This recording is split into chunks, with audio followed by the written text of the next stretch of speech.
Are you ready to do this, Matt? Yes, sir. Punch it, Chewy.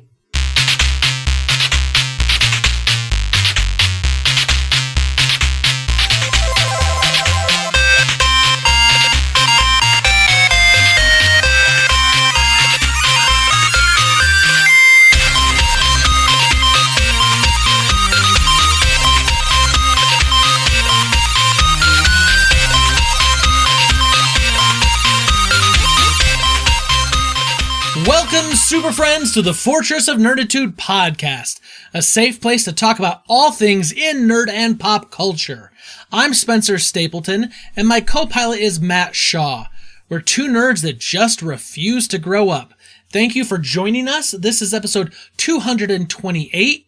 We release every Thursday morning. You can find us at the website, fortofnerd.com. We have links to iTunes, Google Music, Spotify, YouTube, Stitcher, basically everywhere podcasts are available. Stop by and relax a while. If you like what you're hearing, hit that subscribe button and get us automatically each and every week in your ear holes.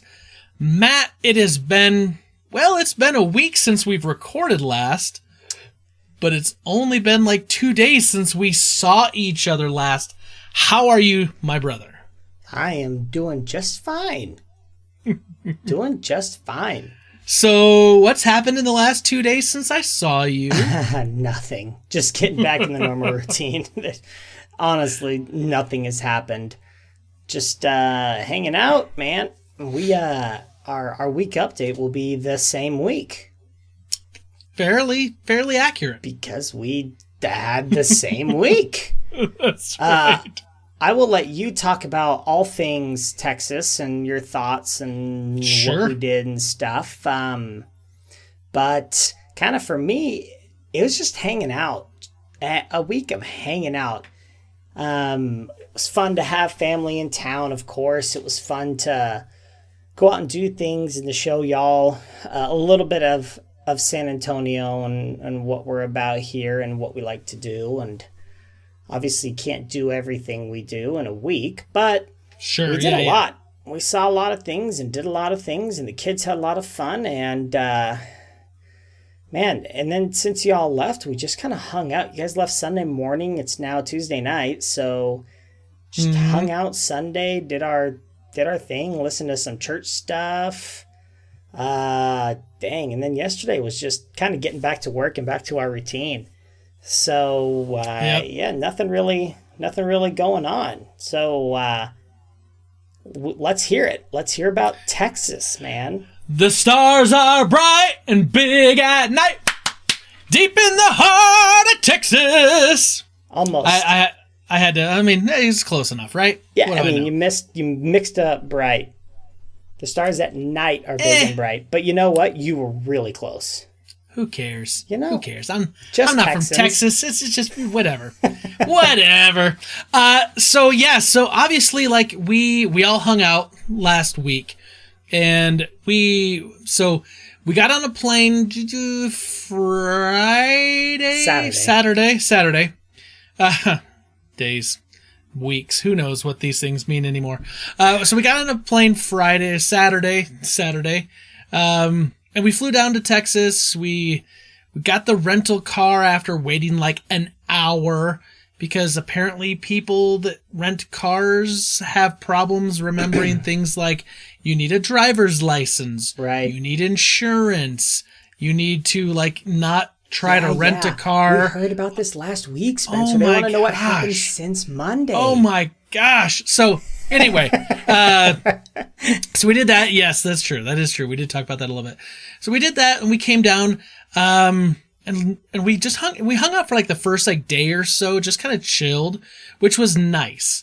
Like it was one of those things where Breed and I both kind of said as we were leaving Texas that it was a nice mixture of like having a vacation where you do things and see things that are like local to that area, and a mixture just like hanging out with family and just talking and letting the kids run around and be wild together. Yeah. And just have like a good cousin time. Like it was like the perfect mixture of that, because I never felt like on any one day, like, man, we ran around like crazy. I never felt that.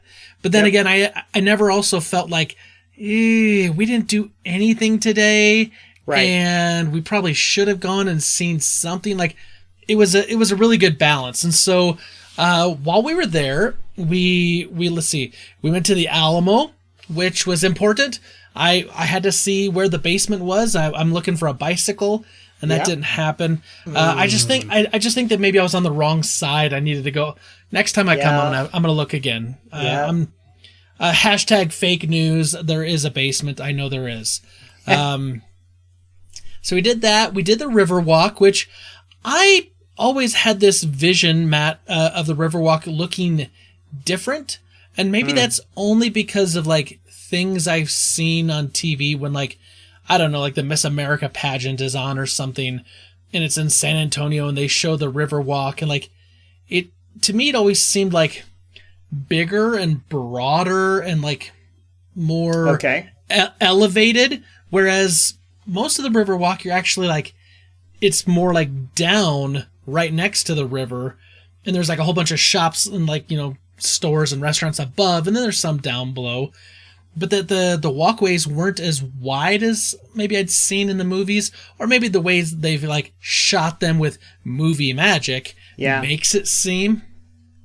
But I have to say, it was really pretty, and I really thought it was definitely something that was worthwhile. It's one of those things that if Brita and I were to come back and want to do the river walk again, it would be, hey, let's do this after COVID's all done, and let's rent a babysitter, and we can like go down, you know, eat at a restaurant along the river walk, and like walk without having to have all the kids, and like do it like in the evening to kind of like take in the ambiance and whatnot. But that was way cool. We did SeaWorld, and SeaWorld was a lot of fun. We stayed a little bit longer to see a couple more things at SeaWorld. But that day we did kind of get to a point where Brita's like, well, if we stay another hour and a half, we can go see this and we could do this. And the kids were like, no, I'm tired. I want to go home. And I kind of looked at Brita and I said, let's just go. And she's like, really? Because I'm usually the guy on vacation that's like, we're here. We paid money. Let's finish the thing. Let's see everything. Yeah. And I was just like, you know what? We've been to SeaWorld before, so I don't personally need to stay at San Antonio's SeaWorld longer to see something I've seen in San Diego a few times. And if the kids are tired and they like, one wanted to do one thing, one wanted to do another thing, it's like, let's hit those and then let's just go. Yeah. And then we can go back. And I'm glad we did. Let's see, what else did we do? Gosh, we went to Buc-ee's. Oh. We went to Buc-ee's. Yes. You and I have talked about Buc-ee's. You have sold me on Buc-ee's and said, like, this is the greatest thing. So, as a outside observer, Buc-ee's is kind of, it's like a big oversized Flying J. So, when you're traveling cross country, you see these big, like, Flying J stations where, you know, all the semis can gas up, all the cars can gas up. They've got a ton of food.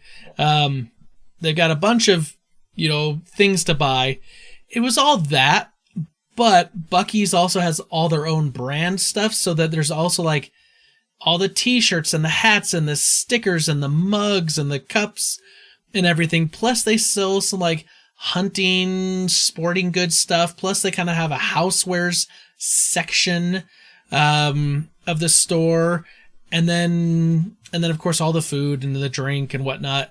Plus, I think the biggest thing that kind of really separates Buc-ee's from like any of those other like large Flying J type, you know, big mega rest stops is that they have like a full-on restaurant in there that you can order a bunch of different food and they make it there. And I mean, you take it with you. Like there's not like seating, but I will say that like I had a number of different things there.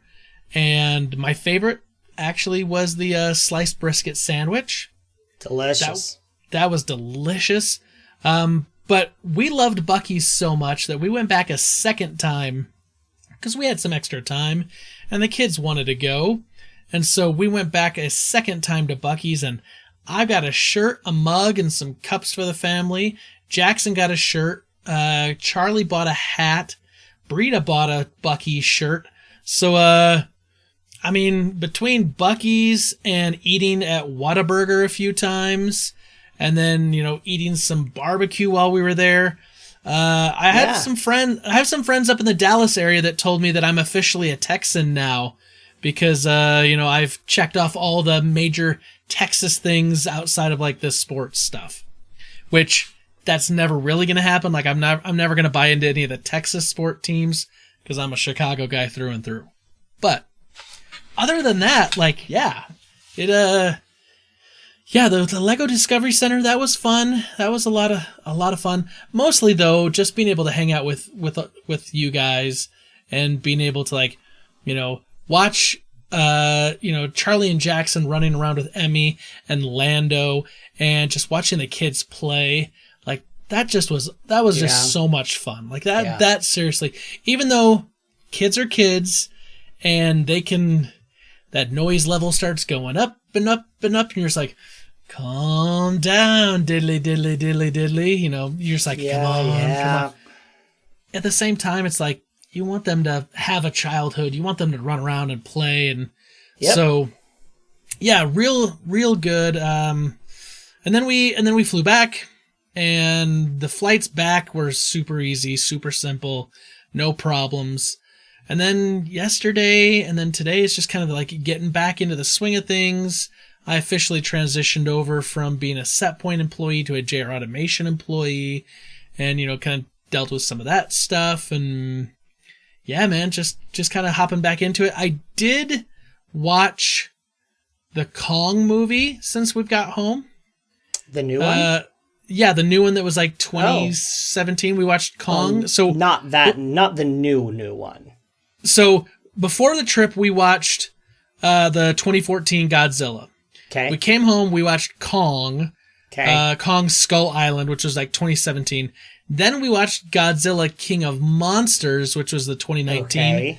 And now we're halfway through Godzilla vs. Kong. Oh my gosh. Okay. Which is the newest. Which was kind of the idea, right? Like we've got the HBO Max and they're doing right? So they're doing day and date, but they're only streaming for 30 days and then they're going to leave and then they won't come back till like later. Yeah. So we were kind of like, okay, we want to watch all these and then boom, boom, boom.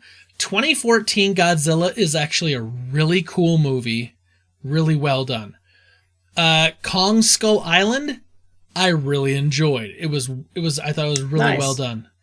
Godzilla King of Monsters, the 2019 one, that one, it's a little rougher. I'm just going to be honest. Okay. Yeah. It kind of suffers from what I call the Spider-Man 3 syndrome, where all of a sudden they decided, let's throw as many bad guys in as we possibly can. Yeah. It kind of felt that way where they were throwing in as many monsters as they could. So... Okay. So yeah, and then we're about halfway through Kong vs. Godzilla. I think we're going to try to finish that tonight. I would have finished it last night, but dude, by like 10:30 last night, I was exhausted. I was just like, I can't bear, like I wasn't making sense. Yeah. Words make mouth hard. It was that kind of like, I couldn't put it together. And eventually I was like, Bree, I got to turn this off. And she's like, it's at the great part. I'm like, it's super action. I'm like, I've been asleep for 10 minutes and I just turned it off on her. I was like, I'm going to bed. We'll finish it later. So anyway, we're working our way through the kaiju type of movies right now. Do I need to watch them all? Do they come together at all? So yes, in a way. So they're all meant to be tied together in this like kind of monster universe.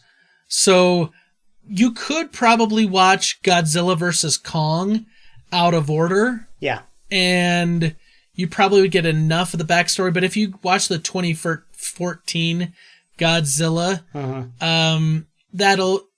it'll help tie better together versus Godzilla King of Monsters, the 2019 film. Okay. And then Kong kind of stands on its own, but it's definitely Kong Skull Island's definitely worth watching. I really, really, really enjoy that film.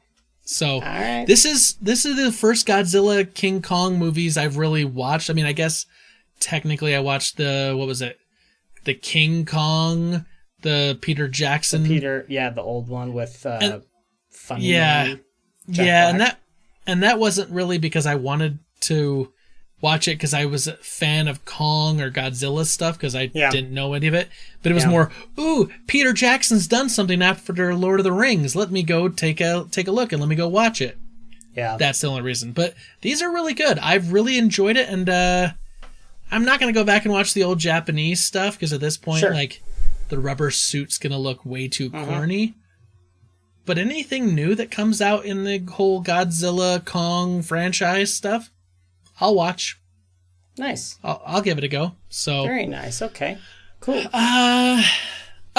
So that was, our trip. Come back today. We booked a Walt Disney World trip. Woo woo. After talking to you guys and seeing the kind of deal you guys got, Breed and I, we've been in some discussions about either doing a Disney World trip or going on this Disney cruise that we'd previously planned. But we don't know the situation with the cruises. We've already pushed it back once because we were supposed to go this last February, but no cruise ships are going right now. Yeah. And our youngest Jackson we were asking him about it because he was saying that he didn't want to go to the kids club, which is fantastic. It's like way better than our own daycare, and he loves our daycare. Okay. But when he went the last time, he was almost 5. He was still 4, almost 5. His brother ditched him a few times. He keeps saying, I don't want to go. I don't want to go. I don't want to go to the kids club. It's like, I'm not paying all that money for a cruise to not be able to relax and enjoy it. So we decided to shift. We're going to go to Disney World over Thanksgiving. We're going to be staying at the Caribbean Beach in one of their pirate themed rooms. Fun. And we currently purchased 6-day tickets. We're going to wait and see when the Christmas party tickets go on sale because we're going to try to do that. Yep. And then we're going to just get a refund on what we put down for the cruise. So nice. So big things the kids don't know yet. We're probably going to wait a while to surprise them because if we tell them now, we're going to be asked a million questions about Disney World. And as you saw, Charlie's become quite the reader. Yes. And that's both a blessing and a curse because he reads everything to you. And so he'll see stuff like when we were at your house, it was cracking me up. He kept saying, Uncle Matt, on your Google Home thing, it says you have 8 unread messages. Why haven't you responded to those messages yet? It's like, so he can read the display now. And so then it prompts him to ask questions because he's curious what the things he's seen and reading. And like, it's a blessing and a curse, man. Like, it's great. And when we were like leaving the airports, I'm like, Charlie, we got to look for baggage claim. Like, you tell me which way to go. And so he kept reading the signs. He's like, Dad, we got to go left. Dad, we got to go right. And I was like, great. And I just let him direct us. And if he got us in a wrong place, I'd kind of, help steer him the right direction. Yeah. But yeah, so if I'm with him with how many questions, if we tell him we're going to Disney World in November over Thanksgiving, it'd be nonstop questions every day from now till then. Right. So we'll probably spring it on him like 2 weeks beforehand. I'm hoping. Oh wow, wait that long? You guys are better than us, man. I can't hold a secret that long. No chance. Dude, I don't need. Trust me, it's nonstop. I did forget to mention yesterday. Jesse and I did get the COVID vaccine, dose 1. Ooh, dose 1, shot 1, the Fauci ouchie. Yep, we got the first one, and we're excited because we get to be superhumans in about 6 total weeks. Any side effects? Anything? No. I can lift my arm up. I don't feel any pain. I had like a little bit of a headache today, but I have a headache almost every day, so that doesn't change. Just pour more caffeine into the system. You'll be just fine. Give me more. So anyway, that was it. Well, good. I think we get our second shot in like another 2 weeks, I think. Nice. So nice. Yeah, looking forward to that. Looking forward to that old light that we're seeing on the horizon with all of this. So yes, sir. Matt, it's I think it's time that we kill some Bothans, and I think to celebrate the Texas excursion that we had, I think we have to shoot him with some 6-shooters and give him a yeehaw. What do you say? Sure. Yeehaw. I always have to let you know, many Bothans died to bring us this information. Rest in peace, you Bothans.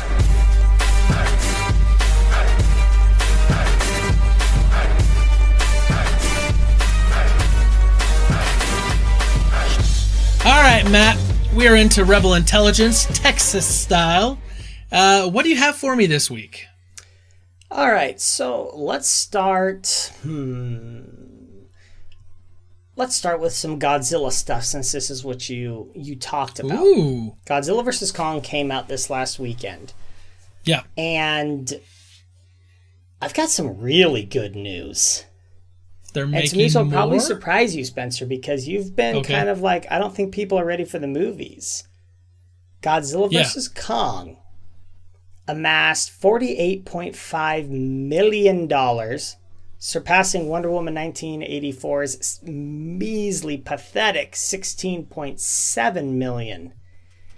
In the and theaters. That is in the United States alone on opening weekend. Oh, I was waiting for you to say worldwide. I was like, okay, come on. Like, worldwide is 120 million. Wow. Across 39 markets. Okay, let me ask you this. 48 million, you're right. That's nothing to sneeze at, considering that, like, right. Wonder Woman 1984 should have been like, oh gosh, like a half a billion dollar movie, maybe, or more in the theater, because it was Christmas time, but it came out with, it was 16 million, right? Not great. Do you think that Godzilla versus Kong would have been a $250 million opening weekend movie had this been 2019? I don't know. I doubt See, that's it. That's think the the only movie really matters to people, but it was the only thing to see, and people want to see stuff. Clearly, I mean, don't get me wrong. Don't get me wrong. People want to get out. They want to get back to normal. I'm just curious. I'm just curious, like, to start thinking, like, what probably would have, like, industry analysts predicted? Because if they thought maybe this was like a 250, 300 million opening weekend sort of thing, you know, in the U.S., even if it was 200 million, that's a 4 times multiplier. That means that it did 25% of what it probably would have done outside of this. And that's just, I mean, still not to take away from the 48 million, because that's still, that's more than I would have anticipated. But I'm just, just kind of curious, because if that's like, 4-time or maybe a 5-time multiplier or 6-time multiplier, then it's still a very depressed box office number. You want to know more? I found a better article that what tells else do you got? More. So that number, that article was a little bit confusing. So total so far, Godzilla vs. Kong has made $285.4 million around the world. It also says, adjusting kind of for today's exchange rates internationally, so this is in the offshore markets-ish, Sure. It is up 11% on what Kong Skull Island did, up 35% over Godzilla versus King of Monsters, and 83% on Godzilla, whichever one that one is. That's the 2014, yeah. So it's outperformed all of the other. It's tracking, I guess, or internationally at least, is better than all of them. I think that's to be expected. Damned. Well, they're adjusting for the numbers, right? To say, like, percentage wise, like that actually kind of makes sense to me, only because they're mashing up 2 franchises in this, right? So it's kind of like, if you were to equate that to the MCU, Iron Man did great numbers, Captain America did great numbers, Thor did great numbers, but the Avengers outsold all of them, because you're putting together now all your heavy hitters. Yeah. But still, that's exciting. It's exciting to see something positive. I mean, I know last week we just talked about how Disney once again punted on Black Widow. I think I think the more we go along and the more we do get more releases in the theaters and theaters open up more and people start getting back, I think the numbers are going to be very telling.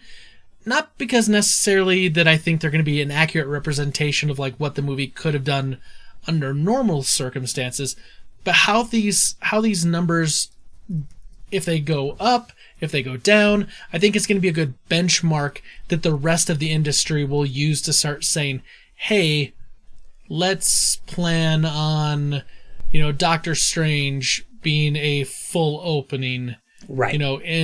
In all the markets, or Spider-Man 3, or Shang-Li and the Ten Rings, or whatever. You know what I'm saying? Like it'll be Well, I a think benchmark. That the world is progressing now, in my opinion, in a faster rate. President Obama Biden, they're the same president. Yeah, President Biden. Sounds very Irish. Moved up the vaccine dates for everybody because we got vaccines, so everybody can get vaccinated by mid-April instead of May 1st. And we've got, again, take this as you will. We're just here to deliver the news. Yeah. The Texas Rangers opening day was full capacity for their baseball team. And pictures were there, and they look like they're having a great time. I'm not saying I would go. I'm not saying I wouldn't go. But take it for what it's worth. I did see some of those pictures. Maybe a little hesitant, only because there wasn't a lot of masks to be seen. And I was like, full stadium, that many people, like... I don't disagree. And I get it. Like, numbers are going in the right direction as a country. And that's wonderful. Like, that is so great. But it's also like, that's the time when you have to be extra vigilant, because if, like we saw this in our state, people started getting relaxed back around the end of August, September, because numbers were starting to go in the right direction. They were going down. And then all of a sudden we saw a big spike, and it jumped up, and then it jumped up again. And then we got into the holiday season, and like it just skyrocketed. And it was like, how much better off could we have been if we'd been a little more vigilant and, not had some of those first early spikes. So I don't know. We'll see. I definitely know that we're, it's a race right now. It's a race to vaccinate versus, the new variants and the spread and all the new variants going faster and faster. But at least we're starting to see some numbers and something that I think the rest of the industry can judge by. And I think the next few months are going to be very telling on how fast we're really going to get back to normal, if that's a possibility before the end of 2021. So, we shall see. We shall see. Matt, I want to talk about something that is very positive. Okay. We got a trailer, a new freaking trailer for the Loki series coming to Disney Plus. And we see a little more of Owen Wilson in this. Who's kind of like the head of, looks like the TVA, which is like the Time Variance Authority. And basically their mission, their job is to try to prevent changes to the timeline, the creation of multiverses. And they bring in Loki because Loki is this like variant who's caused all these issues and all these problems with the multiverse, with his use of, one of the Infinity Stones. This freaking trailer, Matt, looks so freaking good. Like, it's just, I was just like, wow, okay. We got some little more information. Yeah. This is the show that I'm stoked the most to see this year when it comes to the MCU stuff. Like, this is like the one. And the more I'm seeing of it, the more excited I'm getting. Yeah, this one looks really, really good. I'm excited for it, obviously. I love Owen Wilson. It was good to see what his character is going to be. Yeah. Who he's going to play, at least a little bit more information. And I'm stoked. It's going to be fun. Here's the only tiny teensy little downside. The release date's June 11th. And by my calculations, we're going to be finishing up Falcon and the Winter Soldier probably the end of April, very beginning part of May. Because I think they said there's only going to be, 6 to 8 episodes of this? 6 episodes. Oh, of what? Loki? Of Falcon and the Winter Soldier. I think there's only 6. So we're going to be finishing this up. So that means that we're actually going to have probably about a month to 6 weeks of no MCU shows. And for some reason, I had in my mind that they were going to go back to back to back to back to back on Disney Plus this year without a break. And maybe there was something else. Maybe it's just Disney Plus has said we're going to be releasing a new series, enough new series that one will stop and a new one will begin. So there'll be new stuff to watch all year long. But for some reason, I thought the MCU was doing back to back to back all year long pretty much. I think it's almost there. I'm not worried about the lull because they are loaded with shows that I like. I understand. They're loaded with shows that I like. I just want Loki, man. I just want Loki. It's no, I gotta wait an extra 6 weeks. Yeah. After Falcon the Winter Soldier, come on, Yep. come on. But you're right. Where you did get us hooked onto Mighty Ducks Game Changers. Yeah, Mighty Ducks. Then you got Big Shot. You got The Bad Batch, High School Musical, the musical, the series, season 2. We got good stuff coming in the next few weeks. Most of those you mentioned, yes.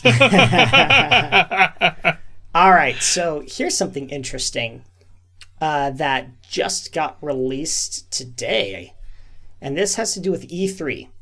So we are having an E3, digital only. Yeah, okay. It's going to be more of... did we have E3 last year? I don't think they did it at all. They did... I don't think they did anything because they're saying that they're releasing its plans for its first digital-only E3. It makes me think that I don't remember last year. I just remember it was a hodgepodge of crap. Yeah, I think they canceled it all together. Yeah. And then, each studio, the big ones like Microsoft, Sony, all kind of did their own stuff. Yeah. So this year it's going to be from June 12th to June 15th. And they have confirmed some good ones. So it's not like it was before. So the confirmed appearances are Nintendo, Xbox, Capcom, Konami, Ubisoft, Take-Two Interactive, Warner Brothers Games, and Koch Media. What was the last one? Koch, Koch. Oh, okay. And then missing, however, is all of Sony and their friends like Square Enix and Santa Monica Studios and Activision and some others that are included with EA type stuff. So there are a couple of ones that are missing. I don't know if some will come in like Sega and Bandai Namco. I don't know. Maybe Sony's pulled them in their direction and saying we're going to do our own thing. I don't know. But the good news is it's happening, and we're having Xbox, and we're having Nintendo, and we're having some, relatively big studios. If Xbox is going to be there, then Bethesda is going to be there. So true. True. We'll see what happens. Yeah, that is kind of exciting. Only because I do feel that we didn't get I don't know. Maybe that's not fair to say that we didn't get a lot of new and exciting stuff this last year, but it was so fractured. We got stuff, but we didn't get exciting new things. We got some great games last year, but they're games we knew were coming. We didn't get anything exciting to, you know what I mean? Yep. I think E3 and E3's perfect stuff. Right? You gotta have that. You gotta have that hype event where you're here's the new stuff coming down the pipe. Here's how close we are. It really does. Wild, man, I swear. Oh gosh, yeah, seriously. They better show it.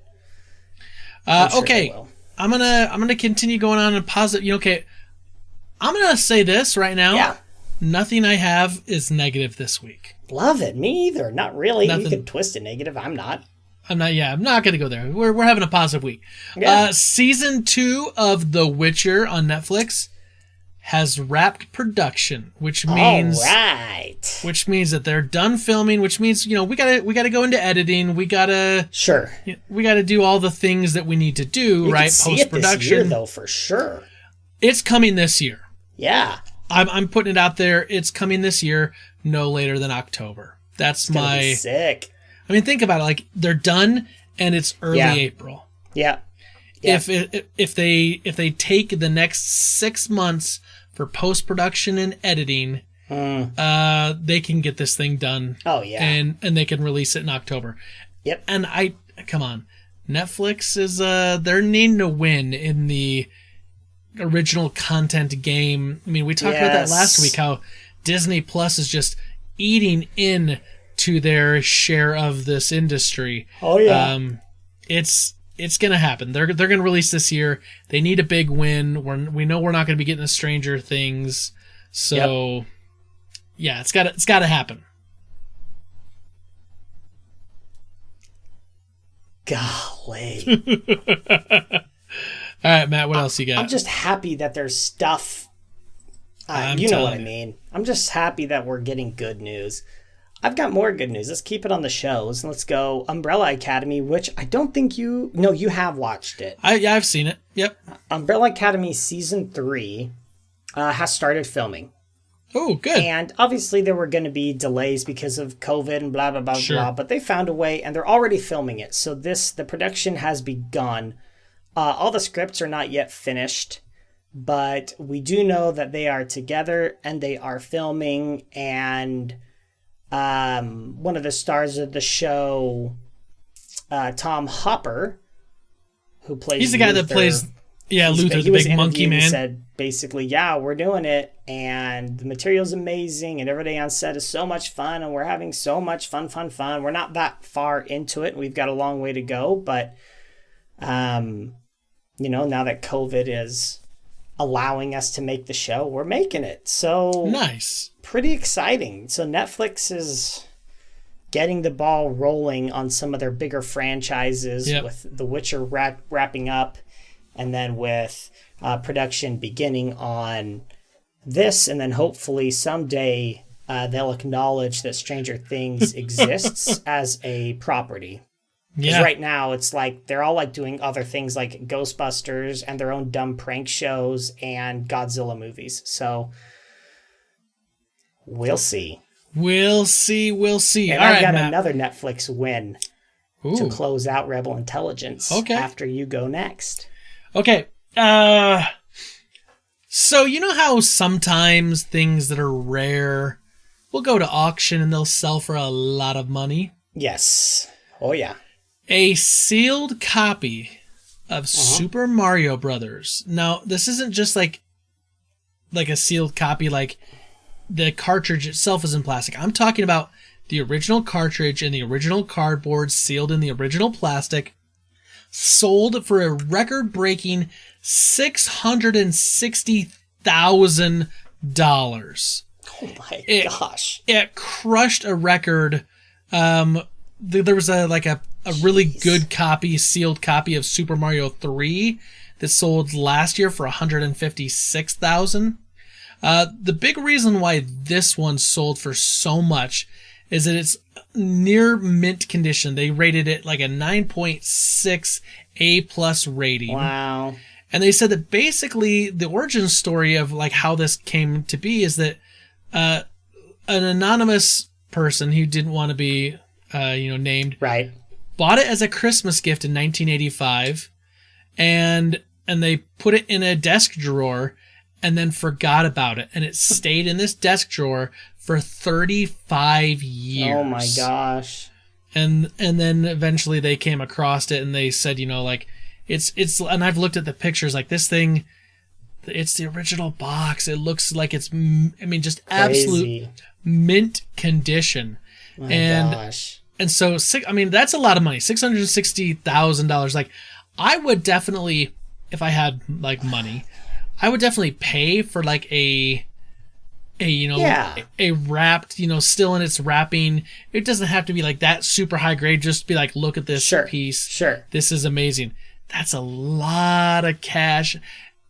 And the other thing I just don't understand is, how do you put that in a desk drawer and forget about it? Because I know what my desk drawers look like, and trust me, if I put a video game cartridge in the desk drawer, it's gonna get bumped into. I mean, my desk drawers get packed with stuff, and it would have got damaged. So like, how does this thing get placed in a desk drawer and forgotten about for 35 years and like no damage to it? Like, that's just good grief. If you're smart with that money, you can retire. Invest it. Yeah. Gosh. Something. Anyway, crazy. Yeah. Man, that's awesome. Classic. It's a classic. Oh gosh, just look at the picture. Just like, I was 6 years old when this came out. Like, that's where I cut my video game teeth. Sure. Anyway. Thing of beauty. Thing of beauty. I've got some interesting news as it pertains to money as well. Ooh. And this is Netflix money. So we have been on Netflix the last little while, especially last week, kind of being like, dang, man, they got to figure it out. Well, they listened, because we got all this news about Netflix, and now Netflix has purchased Knives Out 2 and 3 for $450 million. What? So, okay. This is a major, I don't know that we've really ever seen a move like this for movies that haven't been made to be put to a streaming platform. I mean, movies of this caliber, I should say, because Knives Out was a massive critical success, box office success with a cast that, when I watch it, I just get the chills just looking at the cast because they're so amazing. This is... So do you have any more information? Like, I'm assuming they didn't just buy the script for the second and third movie, or bought, the rights. So this is the whole... They're basically producing it. Okay. So this is all the same. Nothing has changed except distribution will be done by Netflix. Okay. I mean, the script is still being written. That's not finished. Gotcha. They're just basically saying, hey, Ryan, I want the next 2 of your Knives Out movies to be on Netflix only. And they made a deal. Yeah. And okay. There you go. I mean, Daniel Craig is the only known, right? The rest of the cast around him is unknown. But if Knives Out 1 is any indication of what they're going to do for 2 and 3, then you know kind of what you're getting. Yeah, here. they're gonna go get quality actors and actresses. These will be massive releases. This will be massive. Wow, that's a lot of money, though. I mean, they will get a lot of people who don't have Netflix to get Netflix for these movies. If that's the only place that you can watch it, you're gonna get it. I mean, think about it like this. Kind of like how I'm approaching HBO Max. I turn on HBO Max for a month at a time when there's a bunch of stuff I want to see. Right. So how many people have to turn on Netflix for just a single month at $15 a month, right, in order to watch this? But then they're playing the long game, because they're playing the game of like, well, people will come, they'll pay the $15, they'll turn on Netflix for a month, they'll watch Knives Out 2. Then they're also going to see all the other content we have here. What's the likelihood they forget to turn it off after a month? And what's the click-through rate in order to convert them from a trial subscription to a full month to a multi-month, whatever, right? Like, they know the science. They know what they're doing. And I won't be surprised to hear that they make that money back up easily on this. Yeah, it's going to be, I mean, it's a gamble, I think. I think it's an educated and a smart gamble, because you don't know. And I don't know that anyone's, again, I don't know for sure, but I've never heard in the era of streaming that anyone's done anything quite like this before. Like you hear Netflix, oh, I'm going to buy this independent film, right? And it's a good film, but it's not a major motion blockbuster that could be released at any moment and most people would drop what they're doing and be like, oh my gosh, I got to go see this because Knives Out 1 just blew my mind. I got to see the second. This is just definitely a play on acquiring new customers. And they're gonna split it out and they're gonna say, X number of new people join because of this. Think about it this way too. If you're Netflix, what's gonna draw in new people at this point? You're going on to your 4th season of Stranger Things. You're going on to your 2nd season of Witcher.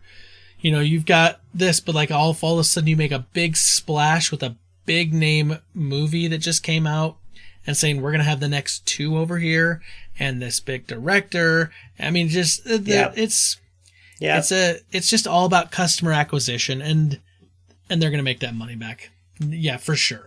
Yep. They're a smart company. I like that. Yep. All right, Matt, here is the last thing I have, and it's technically 2 things, but I'm going to roll them into one. Okay. You talked about E3 coming back, although it's going to be digital this year.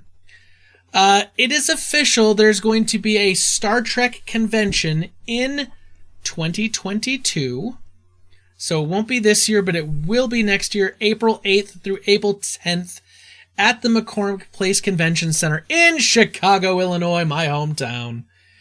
And the interesting thing about this is, this is the first real news of an in-person convention that's been announced. We don't know anything about, TwitchCon. We just heard that E3 is still going to be staying digital. We don't know anything about Comic-Con yet, although my guess is Comic-Con still remains digital this year, only because I've kind of, following the news. I see when the California governor is hoping to have everything reopened again. It could reopen in time, but that's still a bit of a gamble, thinking, Comic-Con. Are they going to do it over Thanksgiving or something? Isn't that what you said? I think they might have talked about pushing it back.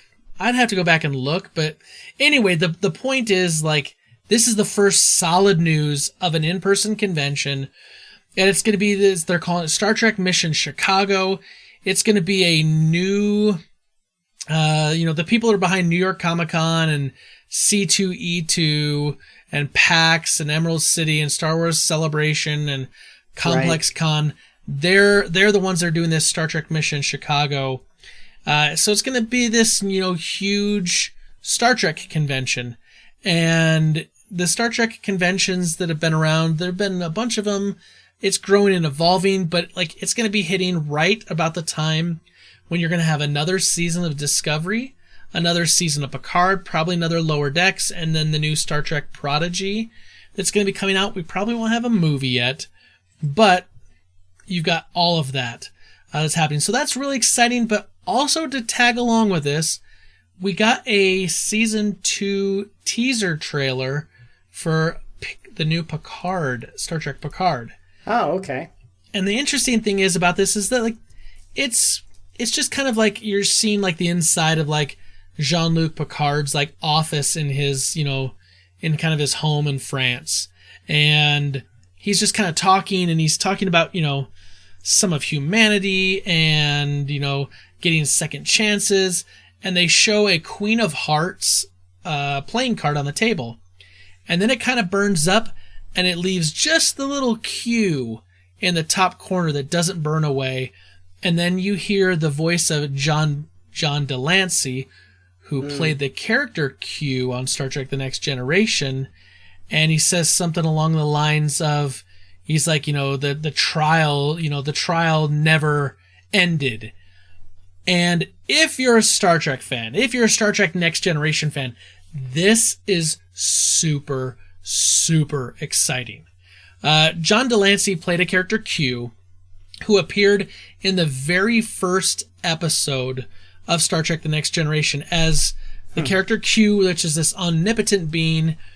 And in that episode, Q puts Captain Jean-Luc Picard on trial for all of humankind's atrocities. And Captain Picard basically says, like, you can't judge me for all of humankind. You need to let us show you what we're capable of, that we can grow, that we can be better, that we're trying to learn and, become more. And basically it's just this thing where, like, from an outsider's opinion, they can look at all the things that have been done, all the atrocities of war and famine and hunger and, civil war and, all the, like, the worst possible aspects of humankind, and trying to hold us accountable for all of that and not looking at the good. And Jean-Luc Picard convinces Q, this omnipotent being, to give him time to prove that, humanity's better than that. And Q basically says, okay, fine, we're going to do that. And then he bounces around and he appears maybe once or twice a season. And he is literally omnipotent. He can do whatever he wants. And the very last episode of that series takes them right back to that courtroom, 7 seasons later, where Picard is still on trial for humanity, and they're going to judge Picard based on, like, what he's done with the last 7 years and this and that. So the fact that they're bringing back this character who was very well loved on The Next Generation, and then you hear him say something like the trial never ended. Now it kind of brings back this idea still that everything that's happened since he left the Starship Enterprise and everything that's gone on in that intervening time and what's happening now is still going to be part of, whether or not humanity deserves to still exist or be erased from the cosmos, from the universe. It's kind of crazy. It's really interesting. It's definitely a tie back into the series, which makes sense because there's lots of kind of tie backs into the old series in the Picard. And it is something new in the Star Trek world. It's different than Discovery or Lower Decks, but it's definitely like a big fan favorite. So, those two things both kind of came out. So if you're a Star Trek fan, there's a lot of cool stuff to be looking forward to coming up here in basically the next year. I mean, you got a convention and a new series of Picard. Very exciting for Star Trek fans. That's all I can say. Everything you just said, I just smile and nod and like, yeah. Right. Right. Q, Picard. Trials. Yep. Good. Tell me about that NCAA sports ball thing. What happened? Yeah. Anyway, well, that's all I've got. That's all I got too. So, Matt, last week we talked about the Justice League. Yes. We did our movie club. Yep. And because of all the traveling and the changing of the days, I forgot to put out the question of the week, which I'm pretty sure was, what do you rate? Where do you rate the Justice League? We do have one answer because Peter Christensen comes through for us week after week with that email. Never fails. So we're going to go over to the email, fortivenerd@gmail.com, and we got Peter Christensen. He says, Dear Nerds, I'm writing this on the plane to Maui for our family spring break trip. I hope to share some tender, juicy smoked bothan meat with you guys one day. We started watching Arrested Development the day before Jessica Walters died. This says, my quips with Michael were favorites as well as 2 gems. Michael, you tricked me. Deceived, Mom. Trick makes it sound like we have a playful relationship. And I thought you were throwing me a birthday party. Well, I love a bicentennial as much as the next guy, but no. It says, my kids keep asking me to buy the premium access for Raya and the Last Dragon. The Happy Meal toys did their job. We bought Mulan and we weren't impressed, and it just wasn't that long until it came to regular Disney Plus. And since Disney is probably going to release 5 or more premium access movies per year, we're holding off. But we have the June 5th Disney Plus release marked on our calendars. I'm not interested in rewatching Nickelodeon stuff, but it was my childhood crushes on Christine and Brad were how I transitioned from cartoons to live shows. I maintain that 2014 Godzilla is pretty good, and the best Godzilla movie I've seen. I have no attachments to the originals. King of Monsters had so many monsters and so many battles, it was unfathomably boring. Which I kind of agree with. Yeah. HBO Max has a pretty smart business model. Their day-and-date premiere movies are only available for 30 days. So, for instance, if you sign up in May, you won't be able to watch Godzilla vs. Kong, which premiered on March 31st. Yep. To be clear, last week I said Elektra is not a great movie. Also, I enjoyed Animaniacs and Pinky and the Brain. Chapter 4, The Snyder Cut. I still haven't watched it, but I'm curious. Not for, entertainment, but I like consistent world-building experiences. The singing Icelandic women and the Amazonian emergency arrow make me want to watch it more.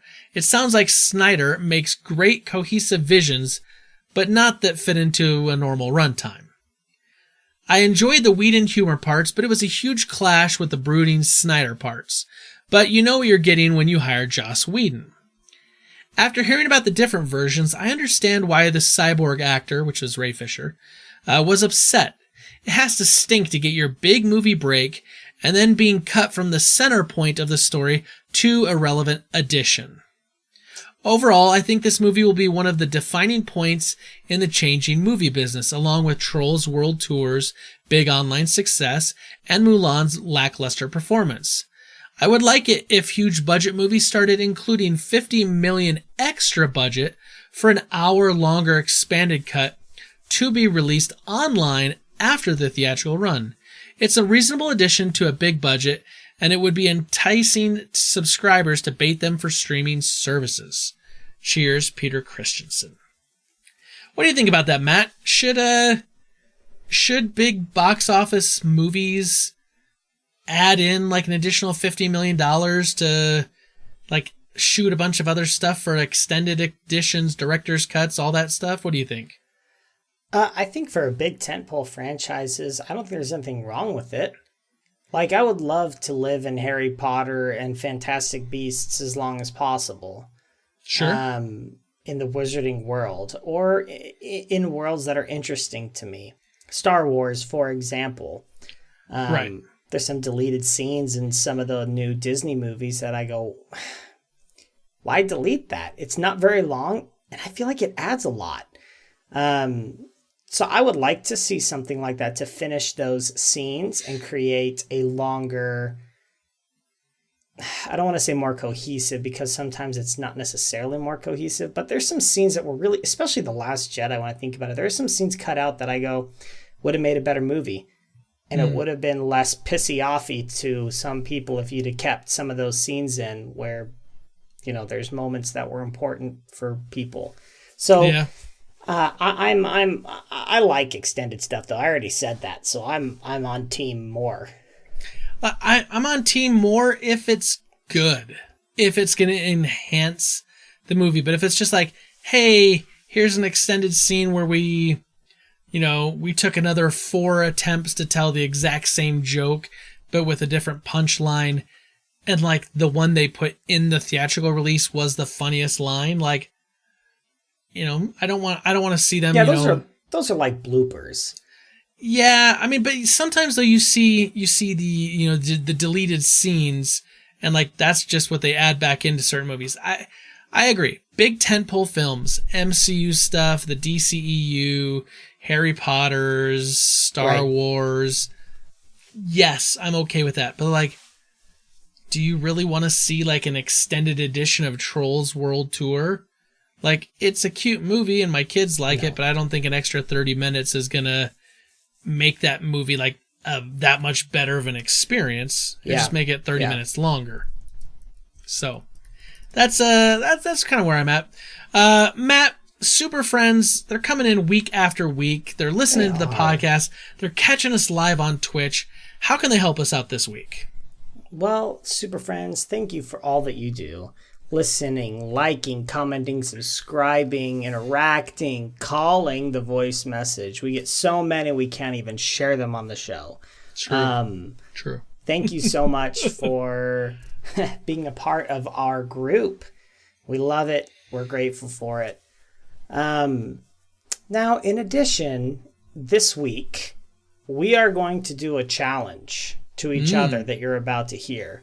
Yes. My challenge to you is to take one of the things we talk about and do it. It's hard. It doesn't make sense yet, but it will. Watch or do one of the 6 things. We're each going to have 3. Yes. And one that you have not already done. That doesn't make sense yet, but it will. I like that you're doing a little foreshadowing, but also having to say, it doesn't make sense, but just do it anyway. It will make sense. It will make Just sense. say yes. Yes. Okay, Matt, so the idea for tonight's discussion actually came out of a board game we were playing at your house in San Antonio this last week. We're playing this game. It was called just Blockbuster Video Game, right? The Not video game. Blockbuster, but the Blockbuster board game or something, game right? Of awesomeness. It basically is just a movie trivia game. Yeah. And of course, like movie trivia, like that's like a category I love. And so I was all on board. We actually bought the game. It's being shipped to our house as well so that we have it so we can play it with people. But one of the questions that came when you and I were teammates was, it said something like, name as many Arnold Schwarzenegger movies as you can. Yeah. And like, you have to like take turns between you and the opposing team, and whoever can answer the most, going Right. 1 back and forth, ends up then winning control of that round. And it was you against Brita, and you had like 1, maybe 2 correct answers, and Brita had like 2 or 3. I think she won control that round, and I'm sitting there like losing my mind because I'm like, if I had this, like, I could have easily won control because I've seen a whole bunch of Arnold Schwarzenegger movies, and like most famously, I'm thinking like, Matt, I've been trying to get you to watch Terminator, man.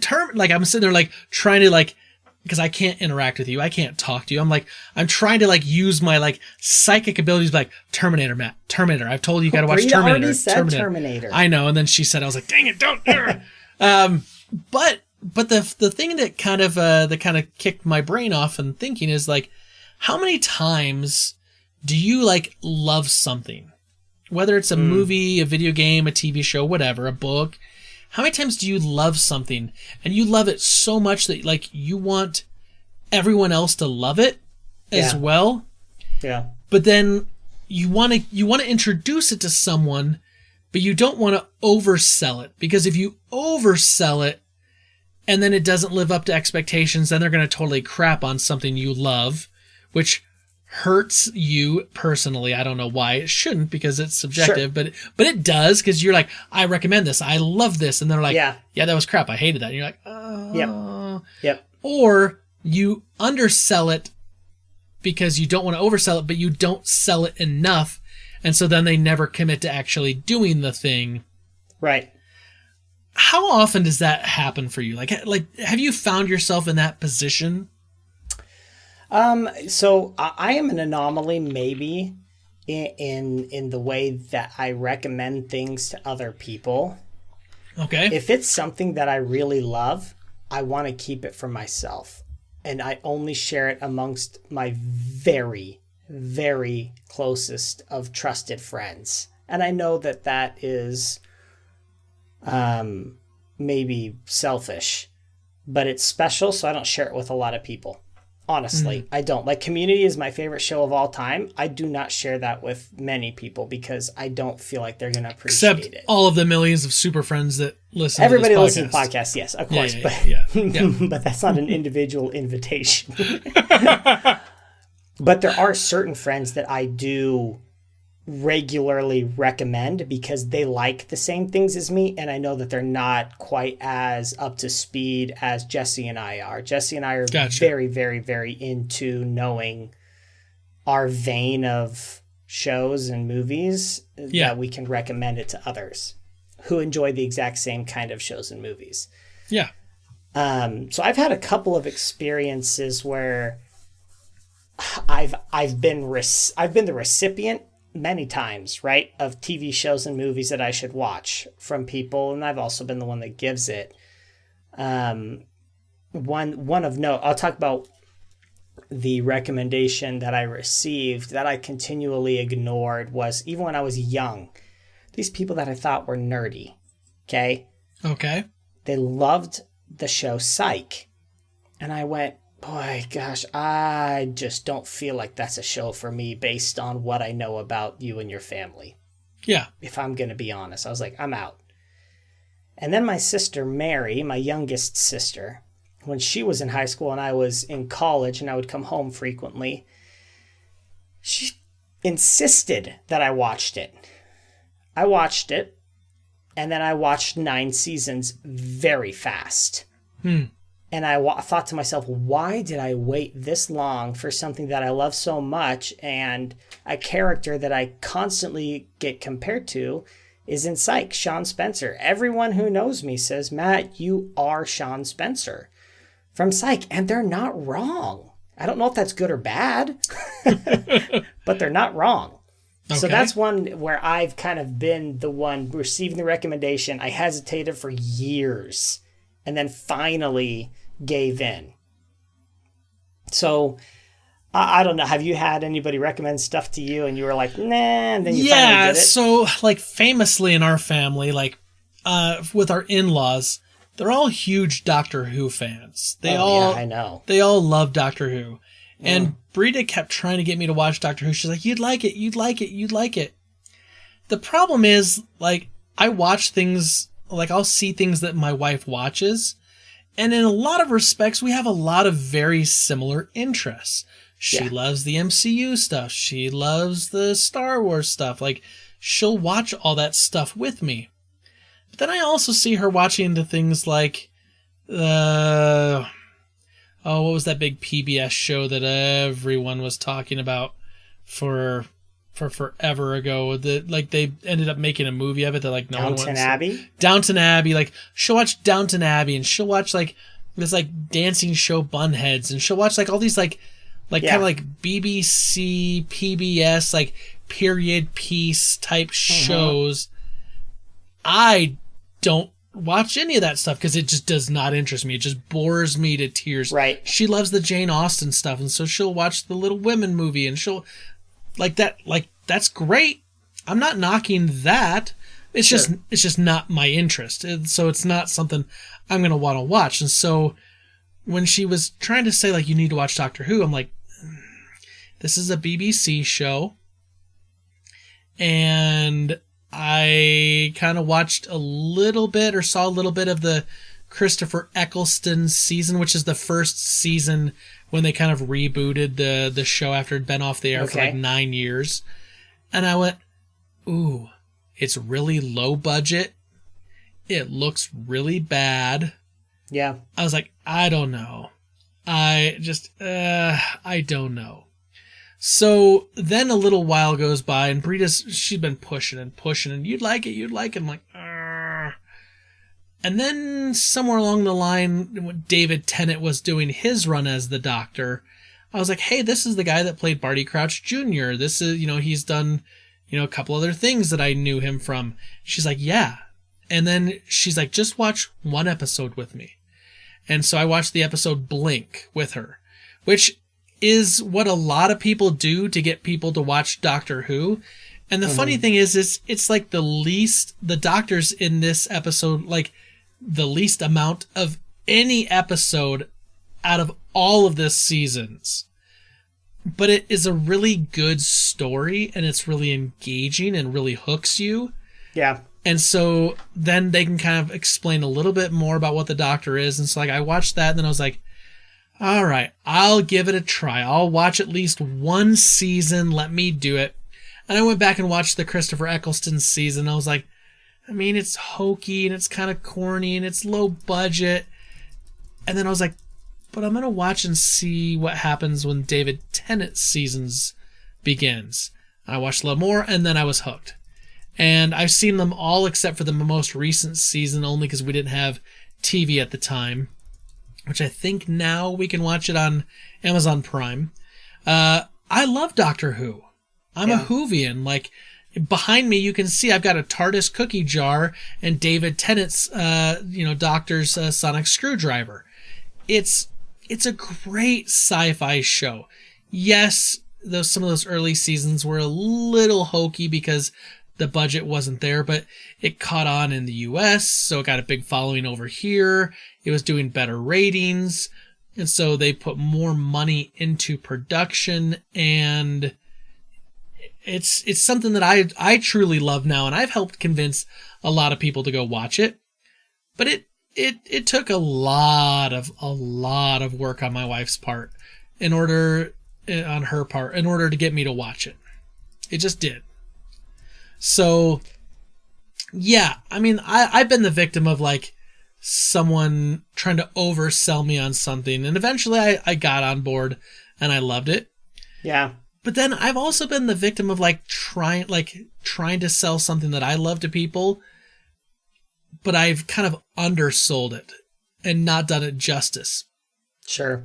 And that's with one of my favorite book series, the King Killer Chronicles. There's only 2 books out of the 3 books that are supposed to be in the series. The 3rd book is supposedly being worked on. It's been a little while since the 2nd book came out. Okay. But the 1st book's called The Name of the Wind. And it's really interesting because it's set in this fantasy world, and it's being told in the present day by a man who's telling this story about who he used to be. And who he used to be is like this very, very famous individual in this world of Temerant. And he's known famously and infamously by pretty much everyone. And this chronicler wants to come and write down his life story. And he says, like, I'll tell it to you, but you're going to get the real story, not what people have told you, not the legends that have kind of grown up around me. And then he kind of goes back to start telling the story from his youth and the time that he was part of this traveling troupe of performers, and eventually he made his way to the university where he started studying magic to become an arcanist and learning the links between science and magic. And, you know, basically it's kind of like, I don't want to say this because it's not, but it's kind of like the same idea of Harry Potter, like where we follow a young protagonist who goes off to school to learn to basically control magic and to be able to do these things. But then he kind of goes off on adventures, and he leaves school for a while, and he, you know, goes off and does these fantastic things, and then finds his way back, and there's you know, intrigue, and there's mystery, and there's this, you know, huge kind of conspiracy and what's going on, and there's great world building. It's amazing. But when you just say, well, it's about a guy who's telling a guy about his life so they can write a book about him, that kind of is an undersell. It's really an undersell. And so, like, it's kind of a hard book to explain. But every single person that I've said, like, here, take my copy of it, here's a paperback, or it's on Audible, go listen to it, because Nick Padell that does the audio is amazing. Everyone that's gone and listened to it or read it comes back and says, oh, this is fantastic, this is amazing, because it is. The writing by the author, Patrick Rothfuss, it's a whole new level.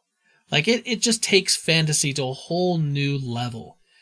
But I've kind of suffered from that. I want everyone to read this. I want everyone to love this thing like I do.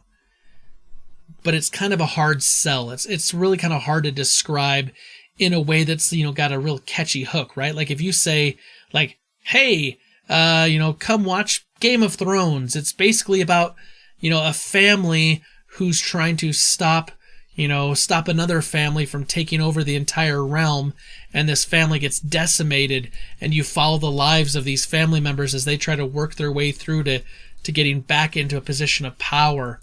That's kind of interesting. That falls upon tropes we're familiar with. It's an easier sell versus here's a story about a guy who's trying to tell his life story and, you know, see the hero's journey in a different way, and it's not going to be exactly what you expect. But it's also kind of like Harry Potter. It doesn't roll off the tongue as easy. We'll say that. Yeah. We'll say that. Nice. As I, spent 15 minutes trying to talk about how I understand. That was a lot of backstory. And that's my only problem sometimes with these things we love, right? That we want people to love them. But sometimes it can be kind of hard to express why you love something and to get someone to try it, to get someone to buy into it, if just for a little bit, to test the waters to see if it's something they're going to love. Yeah. I hear that. So here's where we are. Yes. You and I came into an agreement that we've in the past, we've tried to sell the other person on things that we want them to watch or play or read or whatever. I want you to go watch Die Hard. I want you to go watch Terminator. Like, we've talked about these things. But tonight, we're going to bring up a TV show, a movie, and a video game. And it's going to be something we haven't brought up before. And we're going to try to give a little pitch to each other about it. And then at the end, each one of us is going to commit to doing one of these things. So if it's a movie, you'll watch the whole movie. If it's a video game, you'll play at least the first 2 to 2.5 hours of a video game, which would be the equivalent time you'd spend on a movie. Or if it's a TV show, watch the first, 4 or 5 episodes, whatever would be the equivalent of about like a 2.5 hour movie. Yep. And then we will return and report about it next week in our week update. Yes. So, would you like to go first? I will go first. Now, you said we've never mentioned it. That's not true for me. Okay, well, maybe not never mentioned, but I have. I'm not going to try to push you to watch Terminator. Yeah, exactly right. Okay, so this one I don't think I've ever talked about to you. Maybe, I don't know, but you're going to go, oh my gosh, this is a horror movie, and the answer is no, this is not a horror movie. Okay, just trust me. You need to see this because I think it's an important film. And that is 2018's Get Out by Jordan Peele. Okay. He won Best Original Screenplay at the Oscars, was nominated for Best Motion Picture, Best Performance by a Leading Actor, and Best Achievement in Directing. It was nominated for tons and tons and tons of awards. And I know that you've heard of this movie. This is the one where, the family has, doppelgangers, right? They're trying to kill them? No. That's his other movie. Oh. That was his second movie. I don't even know what movie was that called. one? I don't know. I never saw it. Didn't do as well. Okay. Get Out was kind of his first foray into directing. Okay. And it was amazing. And,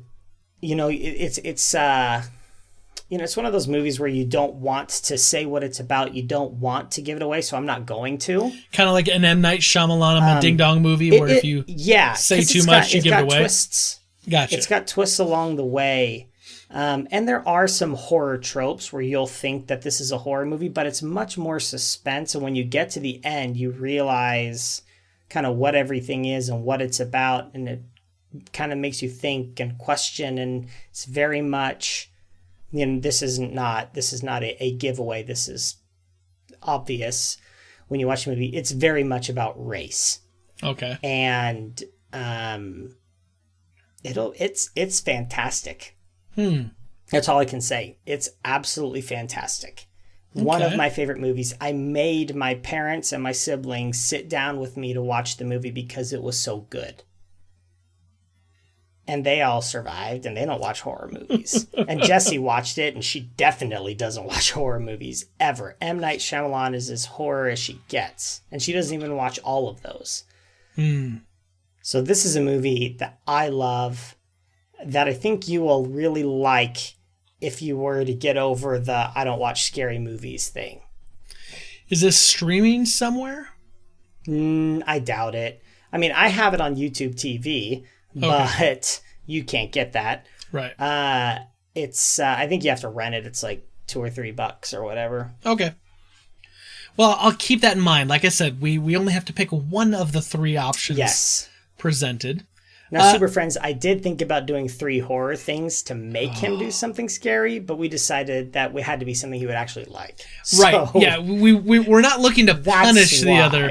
We're not looking to punish the other person or force them to do something that they really don't want to do. Right. Because otherwise I would be like, your options are Die Hard, and Die Hard. There you go. Okay, so that's my movie.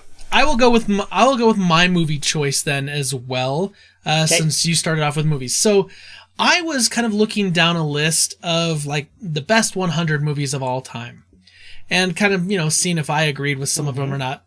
And the number 1 movie of all time is The Godfather, and The Godfather 2 was ranked like 6th or 7th, which is very accurate. Like those are both amazing movies, but The Godfather was 1972. Yep. And unless you're really prepared for the slow pace of a movie from the early 70s, it's a little harder to watch now unless you're not like a big cinephile movie buff, because it is beautiful in the way it's shot and it is powerful storytelling. And then I started thinking, I'm like, okay, well, what about like Goodfellas? Because that was more recent. Like that was like late 80s. Right.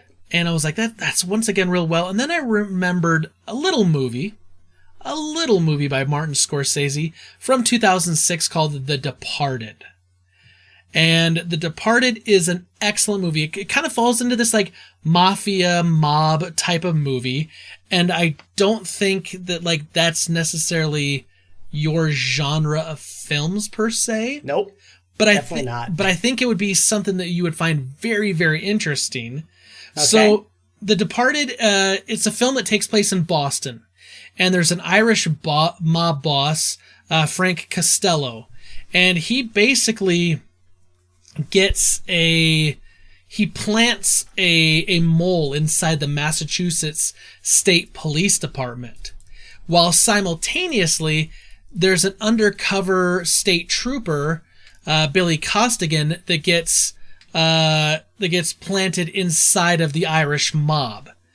And they're both trying to like figure out like, the police, the state troopers are trying to bust the Irish mob because they're helping move like these microchips to China that's like going to give away. Are you giving me the movie? No, I'm just kind of giving you a little bit of the plot. Okay. But they give you. This is what Jessie does all the time. She's like, Matt, can I tell you a little bit about the book I'm reading? And I'm like, Jessie, you just told me the whole movie. No. The whole book. Now I don't even know why I'm going to read it. But and there's then she gets mad. Yeah. I did not. There's this whole thing though, because they're, the cops are trying to stop the mob from, doing this like deal or whatever. Right. Yeah. But the mob knows that there's an undercover cop in their organization, but the state troopers know that there's a mole inside their organization. So it all becomes this like cat and mouse game of like, which one can figure out the other one first, and how's that going to go? Like, it's suspenseful, it's exciting. I think The Departed's a movie that's right up your alley. Okay. The Departed. Who's in it, did you say? Leo? It's Leonardo DiCaprio. Love Leo. It's Matt Damon. It's Love Jack Matt. Nicholson. It's Martin Sheen. It's Wow.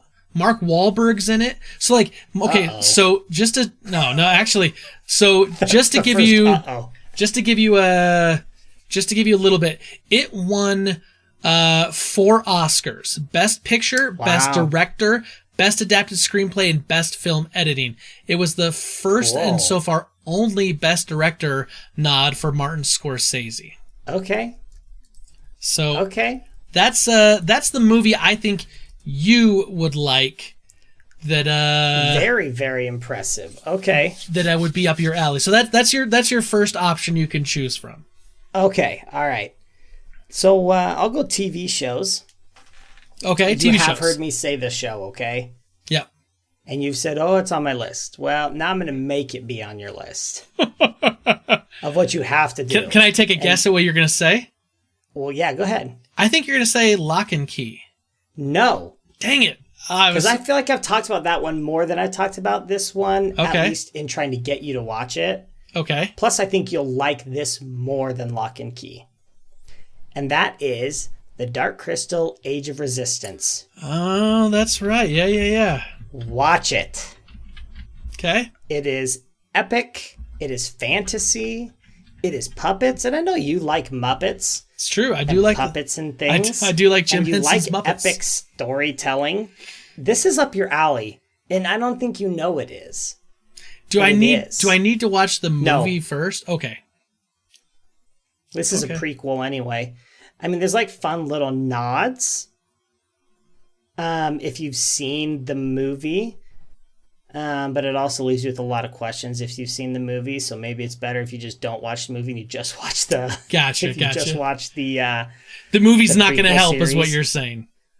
Now, yeah, and it, the Dark Crystal was made a long time ago in the early 80s. Storytelling even then was still it was slow with puppets. So I've gone back and watched it. I'm like, it's good, but it's not what I remember it being. Because I got you. Now I'm used to different ways of stories being told. And this one was amazing start to finish. Right. Well, so it's kind of like recommendation. It's kind of like I said with my movies. Like, The Godfather is like the best, most amazing like mob story, but it was 1972 and the storytelling, like the pacing's slower. But like The Departed is an amazing mob movie, but it's a lot more current because it's 2006, so like faster pace. So like I get that. Yeah, I get that. Okay, then my TV recommendation, Matt, to you. Is a comedy show. And I definitely went comedy because I was like, okay. I'm going to watch it. I already know this is what I'm going to choose. This is love comedy. I think this is going to be right up your alley. It's the comedy My Name is Earl. Okay. It started in 2005. It was on NBC. It stars Jason Lee as Earl Hickey. It's this like a funny, amazing comedy about this guy who's like completely down on his luck. He's like this 2-bit criminal who's too dumb to be a criminal, and he gets busted. And it's about like he wins the lotto, and then he wins the lottery, and then like gets hit by a car. And while he's in the hospital because he lost the ticket, right? Because he got hit by the car and it flew away. He's watching TV and he learns about karma from watching the television from Carson Daly, and of all things. And so he decides that he needs karma in his life. He needs to do good things and good things will happen to him. Okay. And so it's 4 seasons of this ridiculously like dim-witted 2-bit crook who's trying to make amends for all the dumb stuff he's done in his life. Which is just ridiculously funny. And there's all these like little one-off episodes where like there's not like this big massive overarching story, but just a lot of like, hey, I did this bad thing to this guy and I got to go back and make amends for it. It's a show that was in my top 5 comedy for a long time. Okay. But unfortunately, things like Community came out and Parks and Rec and a bunch of other things in The Office that like just shoved it. I mean, it's still my top 10, but it shoved it down the list. And Brita and I have actually talked about restarting it and rewatching it again because it's been years now since we've seen it last. So my TV show for you, the option is My Name is Earl, and that's streaming on Hulu right now. Good. And The Departed is on Netflix right now. So I made sure also that my things weren't like, you're going to have to go out and purchase a movie or rent a movie. Like too hard to... Yeah. Well, you got to go buy my movie. Sorry. But you don't got to do it for the TV show. Okay. Yep. My final thing is the Video game, and yes. that is Celeste. Okay. Celeste is an indie game that got a lot of buzz in 2018, where it was all over the Game Awards. Yeah. It won the award for the best independent game. It was up for one of the 5 to 6 games for Game of the Year, and it won the Game Award for Games for Impact. And so the game is more than just, a game. And I know how you like story. Yeah. And this won the game for impact. So the game does more than just have really amazing platforming, which it does. And it has some really fun puzzles and challenges. But it's and just, it's like old school, like it's indie, so it's like Shovel Knight. Have you ever played Shovel Knight? No, I mean I've seen it. Wow, you haven't played any I haven't indie played games. They're so good. But it's like, a 16-bit, 8-bit. Yeah. In that kind of style. But it's about this girl who wants to ascend this very huge mountain and the people that she encounters along the way and why she wants to go on this trip to this mountain and what she needs to prove to herself and what she's fighting and her inner demons and her doubts and anxieties and depressions and how they manifest themselves. And so it's very much a story, not just about climbing to the top of a mountain and doing all the crazy, fun, awesome, incredible challenges along the way, but it's about your character and who she is and who she wants to be. And it's just all around awesome. It's always pretty cheap. You can pick it up for probably all the systems. I played it on Switch, but you can pick it up on pretty much anything. Okay. And it won't take you that long to beat. You could probably beat it, in 10 hours or less. Okay. So that's the game that I would recommend. Okay. Interesting. I like that. That's something I consider for sure. Out of your 3, for sure. Okay, my video game. This is a beloved game. This game, Brita was listening to a podcast with Ken Levine, who was the head of, was it 2K Games at the time? Yeah, 2K Games, Irrational Games, 2K Games. And she heard Ken Levine, the director, on a podcast, and she came home and said, "We got to go buy this video game." And I was like, "What?" And I was like, "Why do you care about a video game?" Because Brita's not a big gamer. Right. And I was like, "Why is my wife coming home from work telling me we got to go buy a video game tonight?" And so she forced me to go out to a, Gray Whale, which is kind of like a used, video game movie, record place. And we went and bought a game called BioShock Infinite. Oh boy, yep. You've talked about this one. And BioShock Infinite it's up there for me. It's a great story game, but it's a first-person shooter game. So it's very fun from a shooting perspective. But it's got more of a story than I was anticipating.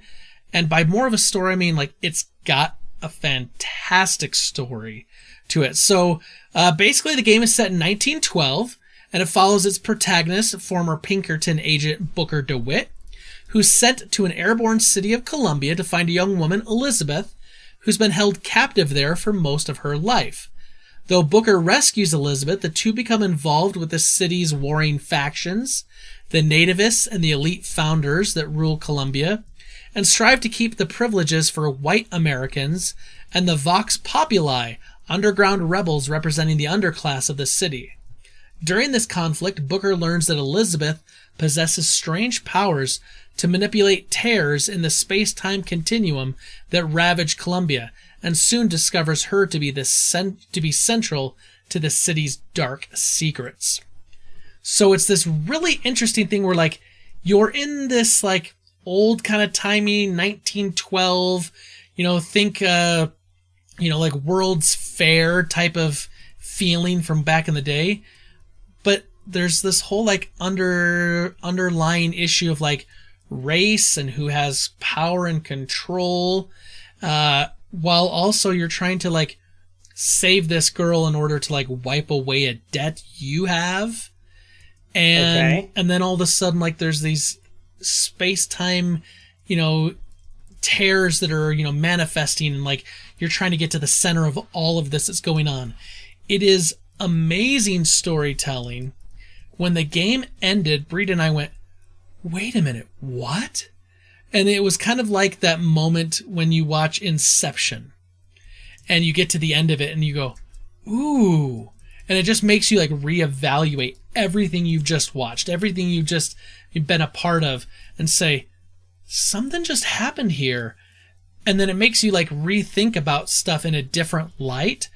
And I loved that about this game because it was not expected. For me, most video games are, you play through it, you get a story, you may get some twists and turns in the story, but when the game ends, it resolves and you go, hey, it was a good game, that's a happy game, whatever.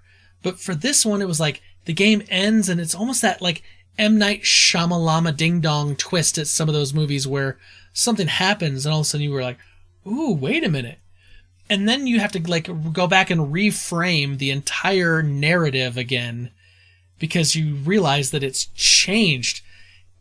BioShock Infinite's fantastic. It's the best in the BioShock franchise. And right now you can get the entire BioShock franchise, the 3 games. There's a collection on the PlayStation Network. It's $10. And you'll get all 3 games. Fair warning. I've only played a little bit of the first game, haven't played the second game. BioShock Infinite's the only game I've played all the way through, but it's the most loved of the 3. So I wouldn't say you got to go back and play the other games in order to enjoy this. This one stands on its own. Nice. Okay, BioShock Infinite. I tried the first BioShock a long time ago. Yeah. Are those kind of creepy games? I wouldn't say like they're definitely not like a horror game. No. But it's like, wow, maybe it wasn't BioShock, maybe it was something else I played. It was kind of creepy. It's like creepy steampunky type game. Yeah, no, I mean you're not wrong. And I would say creepy, like it can be kind of like suspenseful and like it can have some dark elements, but I mean you've played things like Resident Evil, right? Yeah. It's. I'm not saying I always enjoy playing games like Resident Evil. I get that, but I'm saying if you've played Resident Evil, you've played a game that's way scarier than BioShock Infinite. I guarantee. Okay. Like, interesting. You know me. I don't like scary games, but I did enjoy The Last of Us and The Last of Us 2. And there's some scary moments in some of those games. For sure. Not the whole game. For sure. BioShock Infinite's kind of the same thing. Like there were some scary moments, especially when you're shooting and then you come around a corner and like it's a bigger boss bad guy and he's a little creepy. You're like, oh no, like it's that, but like you're fire, shoot, that sort of thing. So BioShock Infinite. So okay. So I'm gonna recap this here. So you and I have laid out 3 recommendations, a TV, a movie, and a video game that we're going to each commit to one of the choices from each other. Yep. Something that we've not played or watched before. And we're going to at least commit to watching a movie length's worth of the movie or TV show, or playing at least a movie length's worth of the game and seeing if this is a game we'd be interested in. So, your recommendations to me were the movie Get Out, the TV show The Dark Crystal, which is on Netflix, and the video game Celeste. My recommendations to you were the TV show My Name is Earl, comedy on Netflix, on Hulu, the mob movie The Departed on Netflix, or BioShock Infinite, which you can get the collection on a PlayStation Network. Nice. Matt, what do you want to commit to for this week? I'm gonna do My Name is Earl. My Name is Earl. It's the thing that sounds like the thing that I would like the most. I think that's what I'm gonna go with. But maybe I'll change midweek. I don't know, but that's the one I think that's what I'm leaning towards. That's a good choice. I mean, that's what I'm leaning like towards. I said, I love all 3 of these things. That's why I recommend it to you, because I think you'll like it. So you're gonna go with My Name is I'm looking at your list, and the only problem I have is on the movie. I'm not going to commit to the movie Get Out, only because usually Brita and I watch movies together in our time. I guarantee there's no way Brita's going to watch that. Yeah. So I'm going to commit to Celeste, the video game. Oh, I like it. Because you're going to love it. Unfortunately, like I'm in the middle of watching a couple other things this week, and I want to watch My Name is Earl as well. We'll both watch it. But I stream in the evenings, so I'm going to commit to Celeste, and I will not only play, the at least 2.5 hours of Celeste, I'm going to stream it on Twitch this week. Nice. So I'm going Awesome. to double down on my commitment. I love it. So I'm going to highlight this, and I'm going to put a star next to it to make sure I've got it. So I'm going to play Celeste this week. You're going to watch My Name is Earl, unless, one of us decide to bail on that and pick one of the other two options. Pull a switcheroo. Yeah. And then next week we will come back and we will return a report. So Matt, you wanted to have the Super Friends. Remind me, you wanted to have them choose one of the six. Choose one of the six. So Super Friends, your options for the TV shows is watch My Name is Earl or The Dark Crystal. Watch either the movie The Departed or Get Out, or play at least a couple hours of BioShock Infinite or Celeste. And that is we're not even going to put a question of the week out. We're not asking a question of the week. It's the challenge of the week. Yes, challenge to do one of these 6 things, and then we'll talk about our experiences with them next week. And so maybe that's the thing. If you wanna write in and tell us how your experience went with one of these 6, we'd love to hear about that. And so we'll post our challenge of the week out on all the normal places. Our email, which is fortofnerd@gmail.com, our Twitter @fortofnerd, facebook.com/fortofnerd. We'll put on the Fortress of Nerditude Discord. We'll put on the Instagram @fortofnerd.